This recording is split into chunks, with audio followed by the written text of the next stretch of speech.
Lead in the water in Flint, but lead isn't just a Flint problem.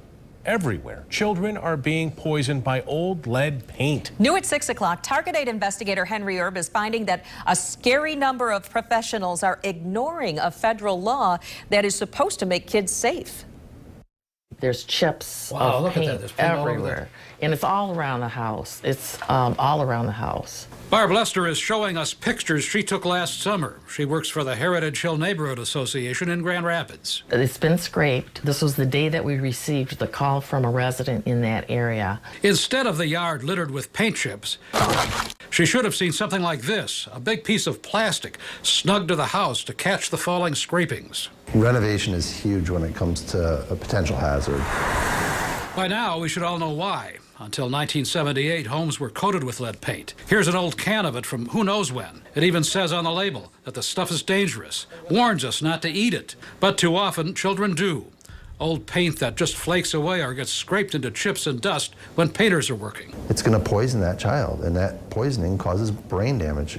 To lower the risk, there's been a federal law since 2010. It demands painters put down plastic and hang barriers to keep scrapings off the ground and dangerous dust out of the air. Professional painters, even landlords, anybody making money off of renovation have to take a lead safety class and be certified. But now it looks like an alarming number of painters are ignoring the law. I think I wrote up a list of 13 that I know were in violation. Kevin Elzinga said he saw 4 law-busting jobs just in his neighborhood. Right, and within a block, yeah. He knows what to look for. He says he owns a window renovation company and follows the rules. He says some crews are lazy and cut corners. It's quite infuriating to see other people get away with it. So they were out there scraping, dry scraping, chips flying everywhere, dust all over the place. They were covered with dust and chips. Neighborhood organizers like Lester were seeing so many violations in Grand Rapids last summer that they met with the feds, the city, and state health officials. The neighborhood associations are now helping people file complaints about unsafe jobs. Lester turned in 4 companies to the U.S. Environmental Protection Agency. One of them was the company that did this job, one of the many franchises of college pro painters. We found the guy who ran the franchise now working for someone else.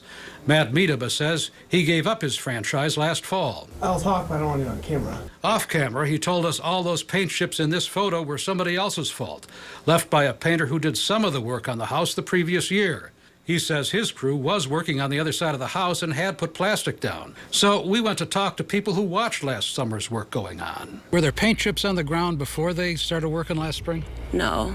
Colleen says she had a good view from the house across the narrow street. They were initially scraping it without any protection, any plastic, and they didn't block off the windows. Heritage Hill's Barb Lester says after she talked to the painters, they did start following some of the rules. The federal investigation is still going on. Last year, the EPA settled cases against just 75 painting companies across the country, most for not bothering to take the safety class. The problem is that there's very little enforcement going on. The EPA can't investigate unless somebody complains. Nobody is routinely or randomly checking the job sites. So it's up to the rest of us to watch for bad behavior, especially homeowners hiring painters. You should ask them for a copy of their certificate, both as a firm and as a renovator, and they should just readily provide that. Richard Tenor teaches lead safety to painters. He says homeowners should keep an eye on how the work is being done, and if it's not lead safe, demand a fix or fire the contractor. Barb Lester says neighborhood associations are trying to educate neighbors and homeowners to demand lead safety. And that's what's going to change the painting industry. Those painters that got away with it before may not get away with it too much longer. I'm Target 8 investigator Henry Erb. We heard from the National Office of College Pro Painters. The company says all franchisees, like the one in the EPA complaint, own their own businesses and are trained to follow lead-safe practices.